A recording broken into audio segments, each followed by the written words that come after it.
Meus irmãos, vamos ler a Bíblia uma vez mais. Primeira carta do apóstolo Paulo aos Coríntios, no capítulo de número 3.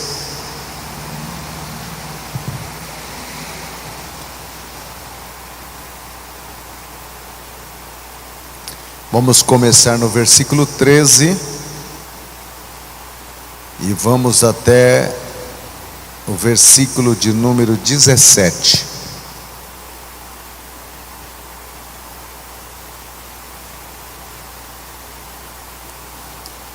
Diz assim: a obra de cada homem se manifestará, pois o dia a declarará, porque esta será revelada pelo fogo, e o fogo provará o tipo de obra de cada homem. Versículo 14: se a obra que algum homem edificou permanecer, ele receberá uma recompensa. Se a obra de algum homem for consumida, ele sofrerá perda, mas ainda assim ele será salvo como pelo fogo. Aí o versículo 16, que disse: não sabeis vós que sois o templo de Deus e que o Espírito de Deus habita em vós? Se algum homem corromper o templo de Deus, Deus o destruirá, porque o templo de Deus é santo, e este templo sois vós. Podeis sentar, irmãos? Nós estivemos na terça-feira que se passou falando sobre conhecendo o Espírito Santo. Você e eu precisamos conhecer. E hoje, dando continuidade, vamos falar sobre o relacionamento do crente com o Espírito Santo. E Paulo diz aqui nesta carta, principalmente nos versículos 16 e 17, e também Romanos capítulo 8, sobre a importância do Espírito Santo. Ele é o morador de nossas vidas. E Paulo, utilizando de uma figura bastante conhecida naqueles tempos e também nos tempos de hoje, porque todos os lugares que você vai, aonde há uma civilização, sempre há um templo. Sempre há um templo, ainda que seja destinado esse templo para a adoração de falsos deuses, de deuses estranhos.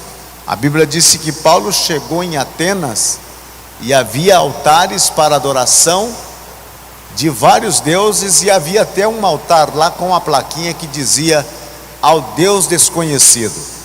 Até aquilo que eles não conheciam, eles estavam adorando, porque vai que, não preste atenção e adoração ao Deus desconhecido, e aí então ele pode ficar nervoso, Então eles, para apaziguar, eles apaziguaram até o Deus desconhecido. Mas não somente isso, até mesmo na religião católica, apostólica e romana, tem um dia para todos os santos. Como tem muitos santos, tem uma turma aí que ficaram de fora, porque o calendário só tem 365 dias. Feliz quando tem 366. E eles então aproveitaram aqueles que ficaram de fora e criaram um dia para pôr todo mundo, quer dizer, para agradar todo mundo, para não ficar ninguém de fora. Então, lugares de adoração, santos de adoração sempre existe. Paulo aqui, ele está usando a figura do crente como um templo, assim como estamos neste recinto que é um templo, e aqui estamos todos nós dentro desse templo. O que Paulo está destacando é que, sendo nós um templo, somos habitados pelo Espírito Santo. O Espírito Santo habita em nós. E se o Espírito Santo habita em nós, nós precisamos conhecer. Imagine um templo aonde os seus adoradores não o conheçam, ou então um habitante de um templo que não conheça o templo. O Espírito Santo nos conhece. Agora, o mais importante é que nós precisamos conhecê-lo e desenvolver com ele um relacionamento. Quando a Bíblia no Antigo Testamento fala que Deus veio, habitou no tabernáculo, lá no deserto, na inauguração do tabernáculo, a Bíblia disse que a glória de Deus desceu e havia uma coloração de esplendor, como de um fulgor do pôr do sol, sobre o tabernáculo. Quando Salomão também inaugurou o templo, a Bíblia disse que o Espírito de Deus veio sobre o templo e fora cheio de fumaça, e os sacerdotes não puderam entrar, e aqueles que conseguiram entrar caíam devido à presença forte do Espírito Santo ali. Mas quando nós chegamos lá no templo, que fora reedificado por Zorobabel e Josué, os sacerdotes e governadores do pós-exílico, a Bíblia não disse que no dia da inauguração houve qualquer manifestação sobrenatural, ou fumaça, ou esplendor de glória. Não, apenas o povo que chorava, e era um choro dividido, porque havia os antigos que tinham visto o templo de Salomão em pé, aquele templo cheio de glamour, e agora havia o templo de Zorobabel e Josué, que era uma figura bastante grotesca em referência ao templo construído por Salomão. Uns choravam de tristeza, outros choravam de alegria, e aqueles gritos se confundiam um com o outro.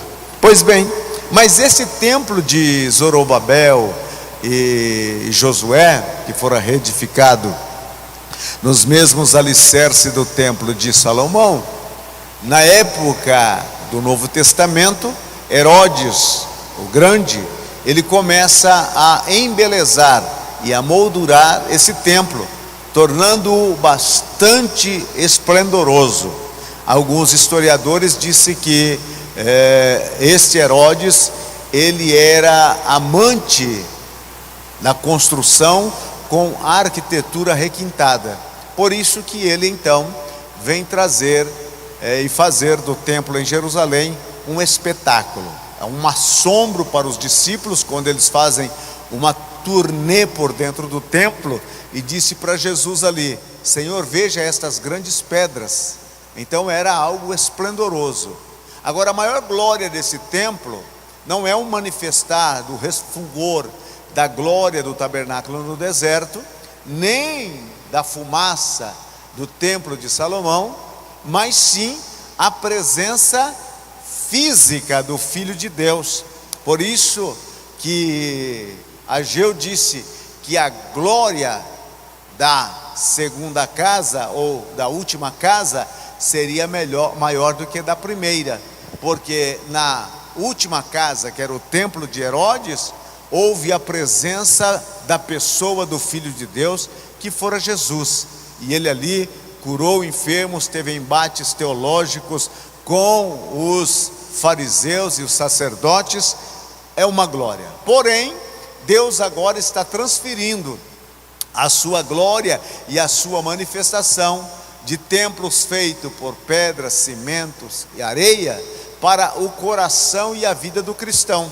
Então, a partir do Novo Testamento, o novo nascimento, eu e você passamos a ser então o templo aonde o Espírito Santo habita. Ele habita em nós, habita no nosso ser. Agora você disse: mas como é que o Espírito Santo é Deus e pode habitar em mim? Não se esqueça que Deus, para ele tudo é possível, não há nada impossível para ele. E então Paulo vem reforçar esta assertiva dizendo: não sabeis vós que sois o templo de Deus e que o Espírito de Deus habita em vós? E aí no versículo 17: se algum homem corromper o templo de Deus, Deus o destruirá, porque o templo de Deus é santo, e este templo sois vós. O que ele está dizendo? Somos templo, esse templo é santo e é destinado para a habitação do Espírito Santo. Então ele também está dizendo que se eu e você destruirmos o templo que somos nós, o Senhor nosso Deus também nos destruirá. Então, enquanto andamos por essa terra, não devemos esquecer que o nosso corpo é um templo santo do Espírito Santo, aonde Ele habita, vive, move, age e fala conosco. Agora, eu que sou o templo, imagine que sou um templo vivo, o que devo fazer agora? Travar um relacionamento com o Espírito Santo que habita em mim. O grande problema da maioria dos cristãos é que não conhece o Espírito Santo que habita nele. E olha que ele habita, e não o conhece. Não desenvolveu com ele um relacionamento. Imagine, você casou, levou a esposa para casa e comprou comida, comprou roupa, deu uma casa para morar. Isso é o suficiente? Não. De maneira nenhuma. Isso são coisas. Você precisa começar a relacionar-se com essa pessoa, conversar com ela, ouvir as suas queixas, e elas têm muitas. Ouvir as suas queixas, ouvir os seus sonhos, ouvir os seus desejos, seus anelos, as suas necessidades, cartão de crédito, sapato, bolsa, cinto e tantas outras coisas, e a sua presença. Sempre tem que estar ali. Então você vai se relacionando. Quando você começa no matrimônio, o relacionamento, ele é basicamente emocional. O tempo vai passando, este relacionamento se torna um relacionamento estrutural e racional. A emoção, ela também está presente, mas não na intensidade da razão. Quando você começa no relacionamento, parece que as coisas prioritárias para ambos não são tão importantes, né? Mas com o passar do tempo, já há um perfil para onde aquele matrimônio, aqueles dois estão caminhando e arrumando. Então eles vão se conhecendo, vão se personificando e se fundindo um no outro, ao ponto de ficar até aparecido um com o outro. O marido parece com a esposa parece com o marido. O tempo vai passando, um vai conhecendo os gostos de um e do outro, e assim por diante. É esse tipo de relacionamento que eu e você precisamos travar e desenvolver com esta pessoa bendita que mora em nós, que é o Espírito Santo. Se nós não travarmos um relacionamento desse com Ele, não vamos ter uma vida cristã satisfatória. A nossa vida cristã, ela será sempre faltante de algo, porque não travamos este relacionamento. Não se esqueça que na terça passada nós falamos que Ele é uma pessoa. Ele é uma pessoa.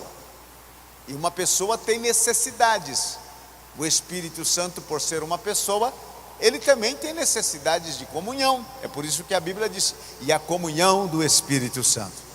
Então ele está em você, ele habita em você, ele mora em você, e você é o templo onde ele está, e ele quer desenvolver com você um relacionamento. E toda a sua vida cristã, ela é, no mínimo, suprida, iniciada pelo Espírito Santo, por obra do Espírito Santo. Você deve conhecer uma história de 3 homens que dizia ser eles dono de uma só casa. Um deles avogou para si que era dono da casa, porque ele havia feito os planos da casa e havia construído a casa. Então ele disse: essa casa é minha, porque o projeto foi eu que fiz e a construção fui eu também que fiz. Porém havia outro que dizia que aquela casa era dele, não pelo fato dele ter feito tanto o projeto como a construção, mas pelo fato dele ter comprado aquela casa e pagado um preço. Mas havia um outro que também avogava para si, o direito de proprietário daquela casa, porque ele não tinha construído, ele não tinha feito os projetos, e ele não havia comprado a casa, mas quem morava na casa era ele. Assim é a nossa vida cristã. Deus, Ele é o arquiteto e o construtor da nossa vida. Jesus é o comprador por meio da redenção na cruz do Calvário. Mas quem mora na casa é o Espírito Santo. Então nós somos dos três: do Pai, do Filho e do Espírito Santo. Quem mora em você é o Espírito Santo. Com quem você relaciona mais? Com o comprador? Com o construtor?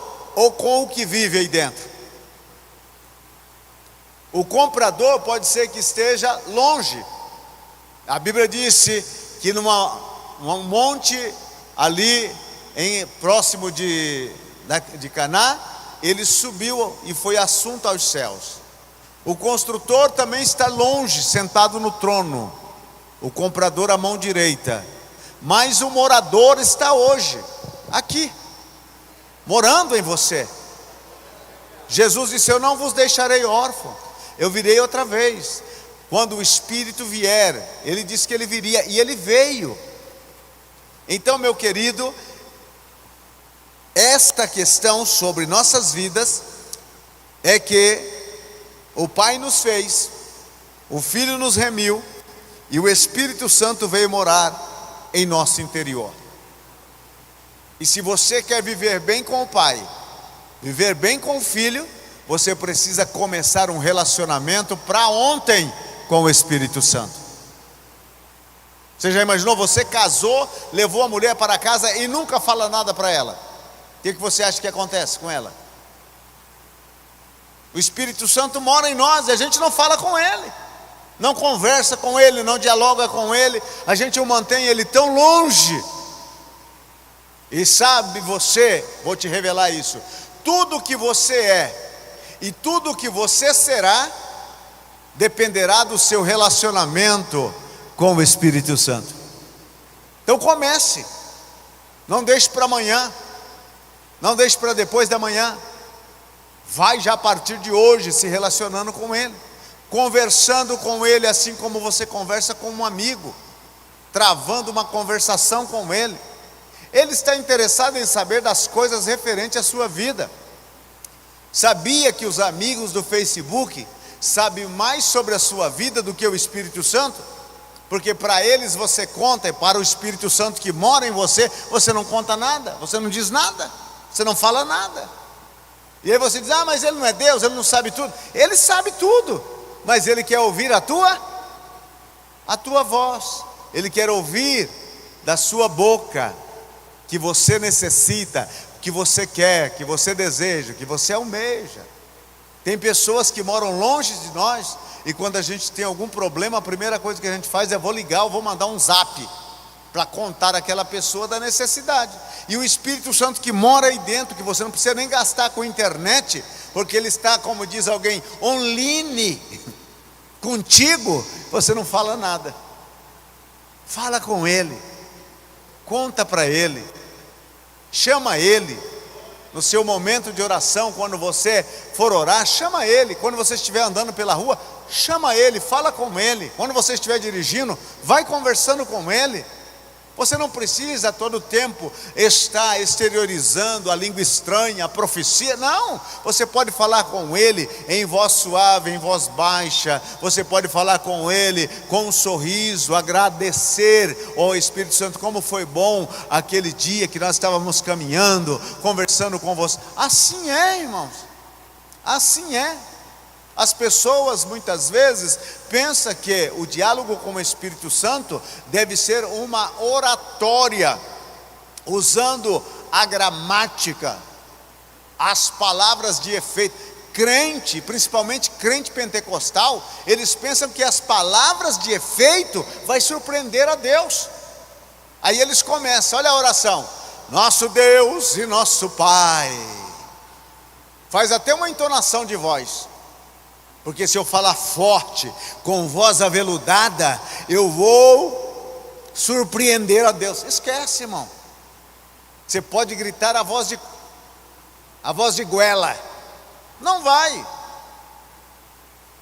Senhor, eu sei que tu rebuscaste céus e terra, mar, para trazer esta sublime e suculenta refeição, para colocar sobre a minha mesa. Também te agradeço, Senhor, porque o sol que brilha com raios cintilantes sobre a minha cabeça, a lua que brilha para iluminar o meu caminho nas trevas, a cama que é macia e não é de faquir. Oh, meu querido, volta para a terra.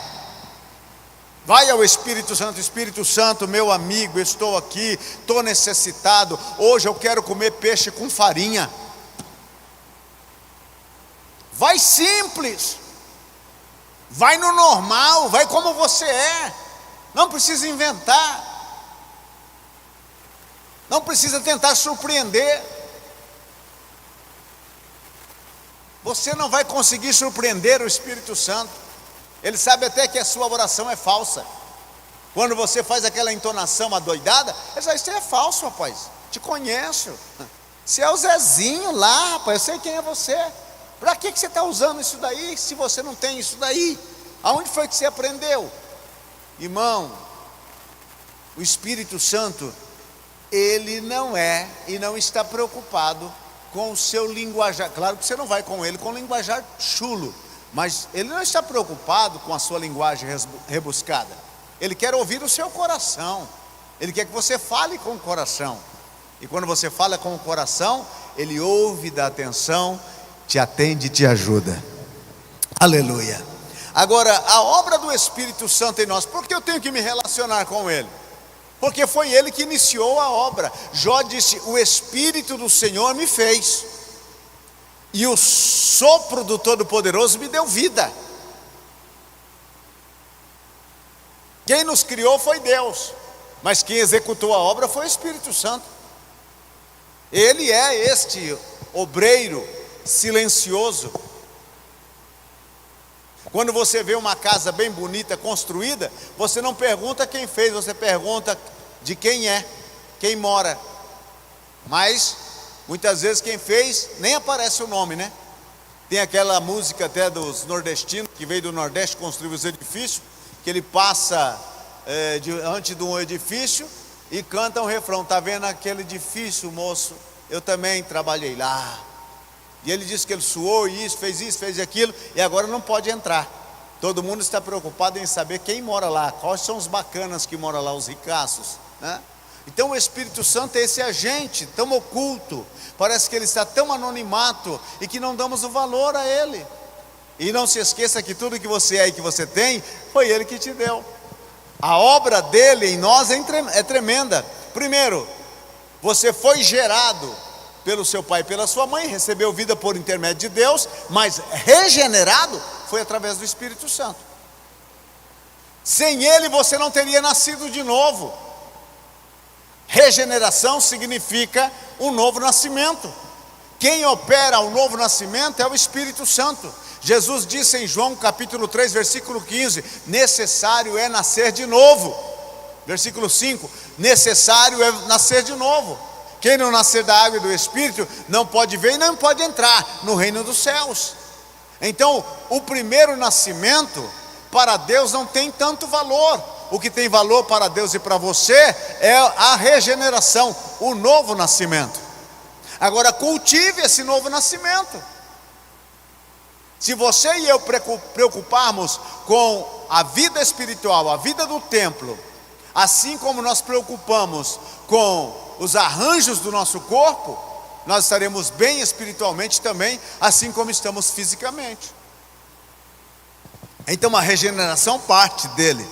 Ele gera em você vida espiritual. E o que é vida espiritual? O que é vida espiritual? Essa vida espiritual é algo que Deus te concede para você, através dessa ação do Espírito Santo. Você então passa a nascer de novo e passa a ter vida espiritual. E passar a ter esta vida espiritual é extraordinário, porque com a vida física você se relaciona no mundo material.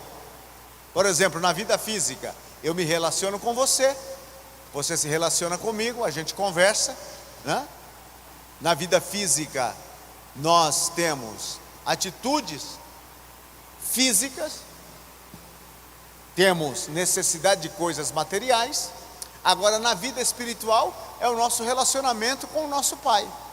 Por exemplo, você só pode orar a Deus com eficiência se você tiver vida espiritual. Você só pode chamar Deus de Pai se você foi nascido de novo. Você só pode cantar a Deus de verdade, a ponto que Ele receba, se você nasceu de novo. A vida espiritual nada mais é que um novo nascimento. Deus é Espírito, importa que o adorem em espírito e em verdade. Para adorar a Deus em espírito, eu preciso ter vida espiritual. Se eu não tenho vida espiritual, eu não tenho como adorar a Deus, que é espírito. Cantar, irmão, até canarinho canta. Cantar, até a baleia canta. Agora, adorar racionalmente e espiritualmente, somente os novos nascidos. Eles geram em você. O homem em si, ele está morto. O homem em si, ele está morto. Ele passa a ter vida espiritual a partir do momento em que ele aceita Jesus como Salvador, e o Espírito Santo regenera ele, dando ele vida espiritual. Se você notar, do dia que você aceitou Jesus para trás, você vivia de uma forma, e do dia que você aceitou Jesus para frente, você vive de uma outra maneira. O grande problema é que, se do dia que você aceitou Jesus, você vive igualitariamente como antes, não houve transformação e nem regeneração. Se houve uma mudança, você está vivendo diferente. O Espírito Santo é que produz isso. O Espírito Santo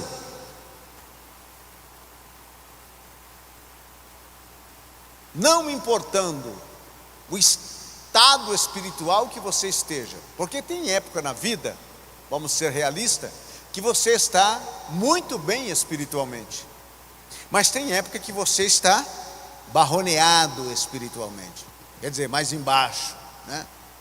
Porque a vida cristã, ela é aclive e declive. Uma hora você está no pico da montanha, outra hora você está no vale. Não é só pico de montanha. Eu duvido muito da fé daqueles que dizem: olha, pastor, só estou subindo. Não, a vida cristã, você sobe, você desce mais um pouquinho, e depois você desce mais um pouquinho, e aí você desce mais um pouquinho, aí você sobe um pouquinho, aí você sobe mais um pouquinho, aí desce de novo. É assim, a vida cristã é assim. Ela não é uma linha dizendo sobe. Não, ela é uma linha siga, né? A jornada da vida, ela tem altos e baixos. Agora, muitas vezes na vida cristã você não está tão bem espiritualmente. Isso não significa que o Espírito Santo foi embora da sua vida. Não se esqueça disso. Ele não vai embora. Ele está aí. Estando você 100% espiritualmente, estando você 75%, 50%, 30%, 10%, 5%, 1%. Ele está aí. Quando é que ele vai embora? O dia que você o abandonar completamente. Ah, mas eu pequei. Não, ele não foi embora, ele está aí, te convencendo do pecado, da justiça e do juízo, dizendo para você: você errou, isso é pecado. Agora, se você cauterizar a consciência e apostatar da fé, não há mais o que resta para você a não ser o lago de fogo e enxofre, mas ele não te abandona, ele permanece com você todos os dias da sua vida, não importando o estado espiritual que você esteja. Ele está sempre presente com você. O estado espiritual é o que menos diz respeito, né? O Espírito Santo habita no crente. Não há qualquer outra forma de entender isso a não ser o novo nascimento que ele produziu, a sua presença que é real. Paulo disse em Romanos, no capítulo 8, que o Espírito testifica com o nosso espírito. O Espírito que está em nós fala ao nosso espírito. O Espírito divino fala ao espírito humano que nós somos filhos de Deus. Ele dá um testemunho, ele diz: você é. Olha, se o Espírito Santo diz que você é filho de Deus, quem vai dizer do contra? Ninguém vai poder dizer contra que você não é. Se ele habita em você, está dizendo que você é, né? Você é filho de Deus. Então, não importando o seu estado espiritual, você não deixa de ser filho de Deus. Não importando o seu estado espiritual, você não é abandonado pelo Espírito Santo. A Bíblia fala que Sansão foi abandonado pelo Espírito Santo. Será que ele foi? Eu estava fazendo uma leitura esses dias sobre essa questão de Sansão. O que foi que o Espírito Santo abandonou em Sansão? Foi a presença dele? Ou foi utilizar Sansão pelos meios extraordinários? O que foi que Sansão perdeu ali? Perdeu a força. Ele brincou tanto com o Espírito Santo que chegou um momento que o Espírito Santo não agiu como ele queria. Senhor, me ajuda mais esta vez. O Espírito Santo não. Tanto é que lá no cárcere, o cabelo dele começa a crescer. E quando ele é levado de novo para fazer a festa dos filisteus, ele pediu a força e o Espírito Santo veio novamente e lhe deu a força. Agora você pergunta para mim: pastor, ele se suicidou? Isso é para uma outra data, tá? Então, meu querido irmão, ele não vai te abandonar, ele vai permanecer com você. Aí muitas vezes nós somos enganados pelaquela voz satânica que diz assim: está vendo? Ele te deixou, está vendo? Ele te abandonou, está vendo? Você não serve para ele. Esquece isso. Ele continua te querendo, te amando, vivendo em você desde o primeiro dia que você recebeu Jesus como Salvador. Ele não te deixou, ele não te abandonou. Outra questão que o Espírito Santo no relacionamento com o cristão, ele dá segurança ao crente sobre a sua salvação. Quem te dá segurança que você é salvo é o Espírito Santo. Ele diz que você é filho de Deus e que essa salvação é uma realidade para a tua vida e também para a minha vida. Olha o que disse Paulo aqui no versículo de número 16: o mesmo Espírito dá testemunho com o nosso espírito de que somos filhos de Deus. Versículo 17: e se filhos, então herdeiros, herdeiros de Deus e herdeiros com Cristo.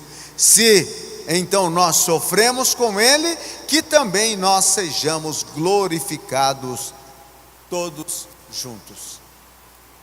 Em Romanos 8, 16 e 17, assim está dizendo Paulo: o Espírito Santo dá segurança a você que você é salvo, testifica no seu coração. Tem pessoas que estão pensando que a salvação vai ser lançada à sorte quando chegar no céu, ou depois que morre. Não, meu irmão. Você é salvo desde o dia que recebeu Jesus como Salvador. Ah, mas e os altos e baixos? Daí? Você continua salvo. Ah, um motorista bateu o carro, amassou o outro carro, ele deixou de ser motorista? Não, continua motorista. O que aconteceu? Um acidente. Ah, eu sou crente de Cristo Jesus, cometi um pecado, deixou de ser crente? Não. O que houve? Cometi um acidente no percurso. O que devo fazer? Assim como o carro amassado é levado na funilaria e desamassado e se faz chapa, pintura de novo, assim o Espírito Santo quer fazer com você. Novamente reatar a sua vida, reatar o seu relacionamento. Você não perdeu a salvação. A salvação se perde se você abrir mão dela e apostatar-se da fé. Aí já não tem mais o que fazer, como disse Hebreus capítulo 6. Há apenas uma expectativa horrível do inferno. Apenas isso. Mas se você manter a sua vida, mas também não utilize disso para dizer: ah, então eu posso viver uma vida regrada de pecado, que mesmo assim eu vou ser salvo? Não te enganes. Vamos devagar com o andor, que o santo é de barro. Se você quer viver no pecado, significa que você está dando as costas para a graça de Deus, a rejeição a Deus, e crucificando novamente a Cristo. Quando eu falo de pecado, é um pecado aqui hoje, e outro daqui, sei lá, não sei quantas vezes você está pecando, mas não é hoje, não. Hoje, outro daqui 10 anos, 20 anos, né? Pastor, e se eu pecar todo dia? Bom, se o seu arrependimento for verdadeiro e você se arrependeu, o perdão de Deus também é verdadeiro. Agora, como é que eu provo que o meu arrependimento é verdadeiro? A Bíblia diz que aquele que confessa e abandona. O sujeito tem o problema do pecado da bebedeira, né? Ele gosta de tomar uma cajibrina. Aí ele toma hoje, e aí de noite ele, não, estou arrependido, nunca mais, daqui para trás nunca mais. No outro dia lá está ele também. O arrependimento que ele confessou tem algum valor? Não tem valor. Cair no mesmo pecado, na mesma situação, e se arrepender e cair de novo, e se arrepender e cair de novo, e se arrepender, é uma brincadeira com a cara de Deus.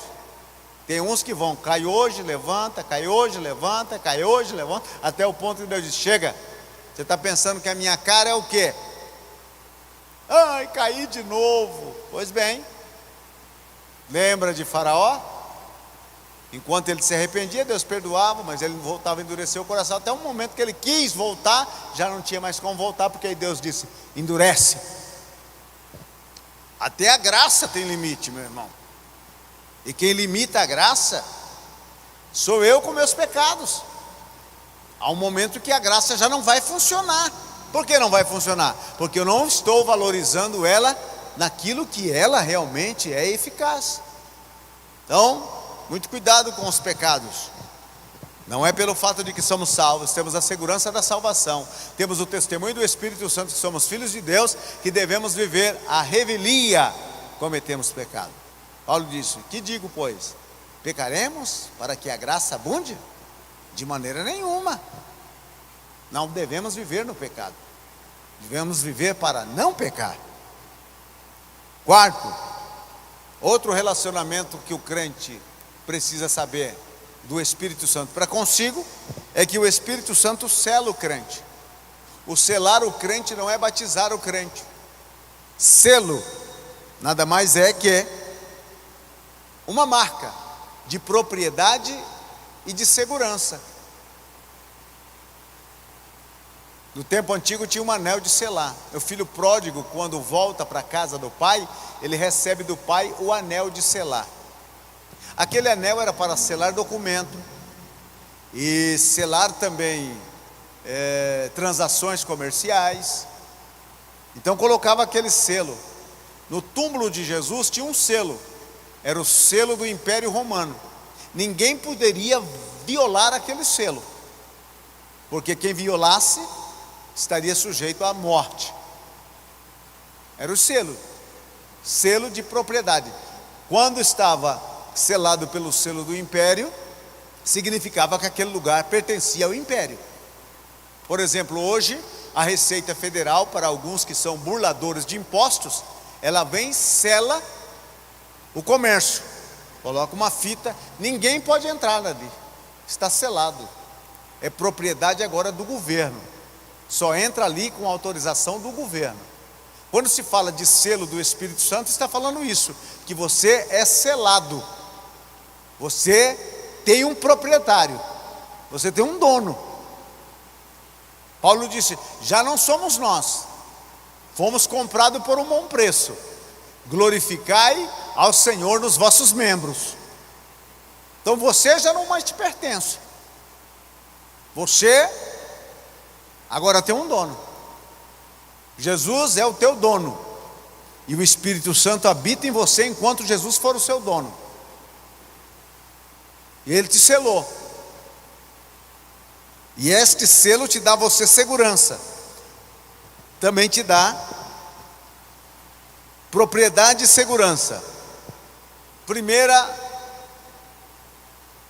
propriedade, você tem dono. Segunda, segurança, você está protegido. Você está protegido. Sabia que se você coloca uma carta no correio com selo federal para um destino, e se essa carta for violada no caminho ou extraviada, o governo é responsável de devolver essa carta a você? E se alguém violar uma correspondência que não seja o destinatário, esta pessoa responde diante da justiça?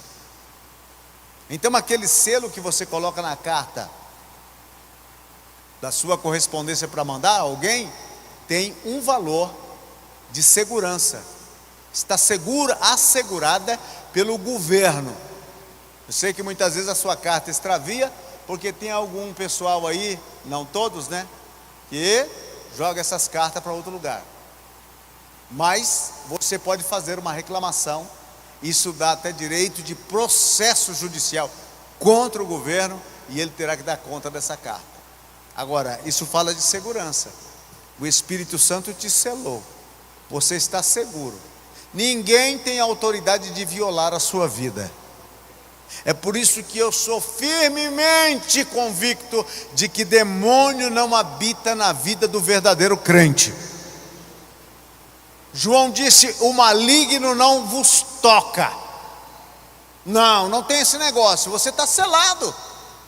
Há uma marca de propriedade e de segurança sobre você. Quem é que vai te tocar? Satanás vai chegar e dizer: não, eu vou tocar nele. Toca para ver o choque. Tocar em você é o mesmo que colocar o dedo numa tomada de mais de 220 watts. Os cabelos chegam a levantar. Ninguém pode tocar em você, meu irmão. Não toqueis nos meus ungidos e não maltrateis os meus profetas. Ninguém pode tocar em você. Quando fala de ungido, o pessoal já pensa logo que é a turma do púlpito. Esquece, irmão. A Bíblia diz em João: todos nós temos a unção do Santo. O Espírito Santo habita em você, você está selado, abençoado, guardado, protegido, livrado. Oh, glória a Deus! Aleluia! Te dá essa segurança como um crente selado. O Espírito Santo, ele é as arras da nossa herança. Efésios capítulo 1, versículo 14. Olha, essa pessoa é tudo isso e eu não conheço ela. Eu não tenho relacionamento com ela. Como assim? O que é a arras?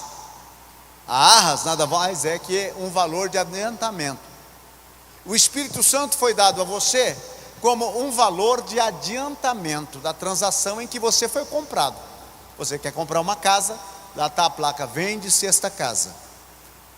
E aí você passa, dá uma olhada e diz: poxa, eu vou comprar essa casa. Aí começa a falar com o que está vendendo e diz: não, eu posso assegurar essa casa para você, mas você tem que dar X adiantado.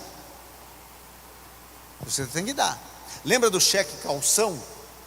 Você tem que dar um cheque calção. Você tem que dar uma garantia. Se você não vir comprar, você perde a garantia. Então, arras é essa garantia, esse antecipado. Jesus prometeu que vem nos buscar, e para ser firme esta promessa, ele antecipou, nos dando o Espírito Santo como garantia. É tão certo que ele vai vir, que o Espírito Santo habita em você. Ele mora em você. O Espírito Santo está com você. Então tenha certeza, Jesus virá por você. Ele deu como garantia o Espírito Santo, a igreja do Deus vivo. Glória a Deus. Louvado seja o Senhor nosso Deus. E para a gente seguir um pouquinho mais adiante, assim como uma aliança é símbolo de uma promessa, o Espírito Santo é a aliança de Jesus com a igreja, de que ele vai voltar. É a aliança. A igreja que tem o Espírito Santo é a igreja de Cristo. Quem diz comigo amém? Igreja que não tem o Espírito Santo não é igreja de Cristo. Pode ser igreja, mas não de Cristo. O que diferencia uma igreja de Cristo, uma igreja não de Cristo, é se o Espírito Santo está nela. O que diferencia um crente de Cristo e um crente não de Cristo é se o Espírito Santo habita nele. Se não há habitação do Espírito Santo, se não há a presença do Espírito Santo, pode ter nome de igreja, mas não é de Cristo. A diferença é o Espírito Santo. Tem muitas igrejas. A pergunta é: são todas de Cristo? Tem muitos crentes. São todos de Cristo? Ah, meu pastor, se é crente, ele é de Cristo. Não, meu irmão. A Bíblia diz que Satanás também crê. O Espírito Santo está no Satanás? Ele habita no Satanás? Ele habita nos demônios? Paulo diz que comunhão há entre Cristo e os demônios. Ser crente não significa, ser crente em Cristo não significa pertencer a Cristo. Precisa ser crente em Cristo e ter o Espírito Santo habitando em si, aqui é dentro, falando com você, vivendo com você, andando com você, sendo para você este guia e esta pessoa bendita. Ele está aliançado com você, assim como aliançamos com a nossa esposa, porque você não casa. O casamento, por isso que a Bíblia diz, até que a morte o separa. Por quê? Porque o casamento, ele não é casamento quando você casa. Não. Ele é iniciação de casamento quando você casa. Casamento é até o último dia da tua vida. Aí você diz, meu casamento. Todos nós que estamos nesse processo, nós estamos nesse casamento. Estamos nesse casamento. Mas pode ser que amanhã e depois eu queira abandonar esse casamento. Deus me guarde, porque para encontrar uma outra mulher que nem a minha está difícil. Mas pode ser. Então acabou o casamento. Quebrou-se a aliança.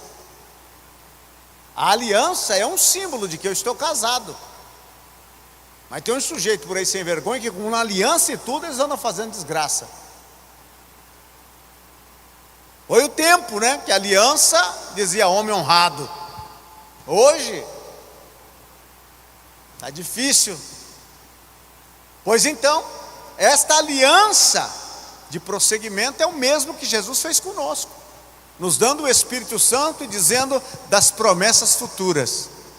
Você casa com a esposa hoje para viver um casamento no plano futuro. Cada dia você está edificando este casamento. A aliança de Jesus com você ao dar o Espírito Santo é que cada dia o Espírito Santo está te melhorando.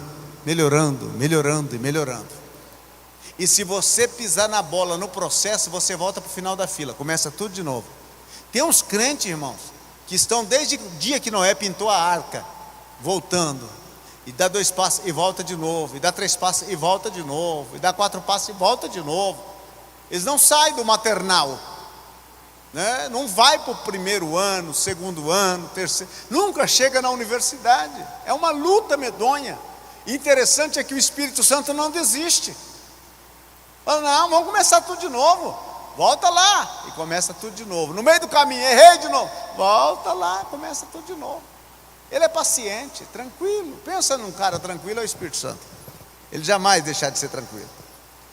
E por último, irmãos, para a gente concluir, o Espírito Santo nos batiza. Não vai confundir. Um é o batismo do ministro. Guarda isso no seu coração. Outro é o batismo com o Espírito Santo. E o outro é o batismo do Espírito Santo. 3 batismos. O batismo do ministro é aquele que se faz aqui nesse tanque. O ministro mergulha o candidato nas águas. O batismo no Espírito Santo é Jesus quem batiza. Ele pega o crente e mergulha o crente no Espírito Santo. E o batismo do Espírito Santo é o Espírito Santo que pega a pessoa que aceitou Jesus como Salvador e mergulha ele no corpo de Cristo, e ele passa a ser membro do corpo de Cristo. É o batismo do Espírito Santo na igreja. Isso acontece só com o novo nascimento. Nasceu é porque ele te batizou no corpo, e você agora faz parte da igreja universal de Cristo. Não estou falando da igreja universal do reino de Deus, universal de Cristo. A palavra universal, estou falando de crentes de todas as épocas e de todos os lugares. Você faz parte da mesma igreja, você faz parte do mesmo corpo, em que Cristo é a cabeça e nós somos os membros em particular. Não sei qual é o seu lugar, mas você tem o seu lugar neste corpo. Você tem esse lugar, porque o Espírito Santo te batizou no corpo. Isso é que faz o Espírito Santo. E se ele habita em nós, habita em mim, em você, eu preciso conhecê-lo, desenvolver um relacionamento com ele. Imagine uma pessoa que fez tudo e faz tudo isso pela gente, e a gente desconhece ele, não se relaciona com ele. Ele é um mero estranho, um desconhecido, um habitante ignorado, alguém que está dentro da gente, anda com a gente, fala com a gente, orienta a gente, santifica a gente, protege a gente, selou a gente, é o penhor da nossa herança, e a gente não o conhece e nem se relaciona com ele, nem fala com ele. Então a sua oração, a sua comunhão é com o Espírito Santo. Aprenda a falar com ele. Não vai tentar surpreendê-lo. Hoje eu vou orar, e o Espírito Santo vai ver como é que ora. Vou mostrar para ele como é que ora. Será que eu sei orar mais do que o Espírito Santo? A Bíblia disse que ele intercede com gemidos porque nem orar a gente sabe, porque orar como convém a gente não sabe. Ele pega esta oração toda atrapalhada que você faz e dá um sentido nela, essa oração sem pé, sem cabeça, e dá um sentido nela, para que você não fique sem uma comunhão. Agora, eu não consigo surpreendê-lo. Com oração eu não consigo surpreendê-lo, porque a oração não é para surpreender ninguém, não é para impactar ninguém, não. A oração é para comunhão. Jesus foi impactado por 3 ocasiões, mas não pela oração, mas pela fé. A fé o impactou, a fé do general, a fé da Ciro-Fenícia, a fé da mulher do fluxo de sangue, impactou Jesus. A oração não. Por quê? Por que foi impactado? Porque a fé daquelas pessoas fora maior do que a fé dos religiosos, dos israelitas, que tinha a lei, que tinha o conhecimento e não exercia. É por isso que Jesus disse: nem em Israel eu vi tanta fé. Uma fé acima da média. Isso impactou. Agora a oração, o seu jargão, né, aquele bordão consagrado que você usa na oração, muda isso, irmão. Se CD já furou. Vai como você é, conversa com ele como você é. Assim como você está conversando com seus amigos, conversa com ele. Ele é uma pessoa, ele quer te ouvir, quer ter comunhão com você. Desenvolva esse relacionamento hoje. Se você ainda não faz, faça-o. Faça-o. Não faça da tua oração apenas um momento de pedido. Não, a maioria dos crentes pensa que orar é pedir, e é uma pedideira que não tem fim. Parece filho de viúva, e pede.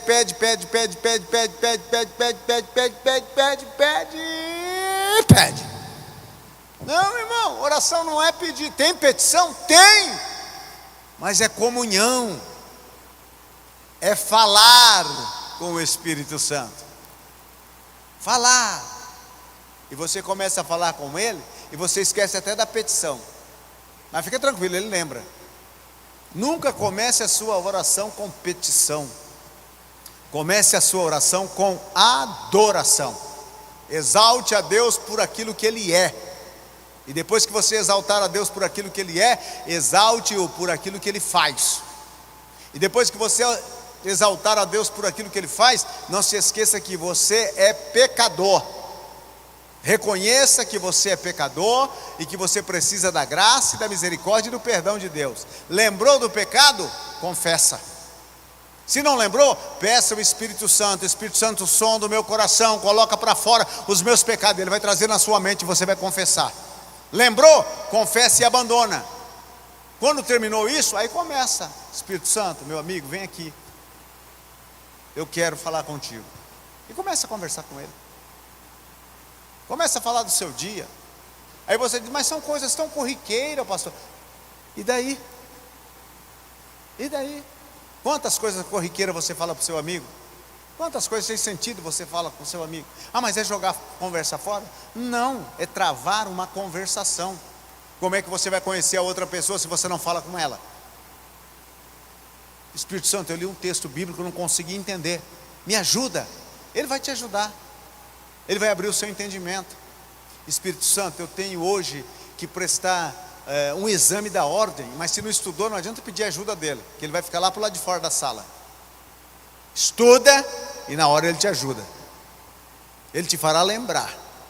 Porque tem muita gente que não estuda, não faz nada e depois, eu estou pedindo a Deus. Continua pedindo. Você vai reprovar. Deus jamais apoia a preguiça e o desleixo. Não vai com essa com Deus. Deus apoia quem realmente estuda. Deus ajuda quem madruga. Não é o seu madruga, não. Deus ajuda quem madruga, quem trabalha, quem realmente levanta e busca. Aí você trava com ele essa conversação e você vai ver que a sua oração não dá para pôr amém. Não dá para pôr amém. Você simplesmente diz, olha, vou parar aqui, Espírito Santo. A Francisca já bateu na porta do quarto, eu tenho que ir ali comer um ovo cozido e tomar um cafezinho. Já estou voltando. É assim. Não põe amém na sua oração com o Espírito Santo, não. Diz, vamos deixar aqui, eu vou atender isso aqui, depois a gente volta a conversar. Voltou a conversar. Não se esqueça.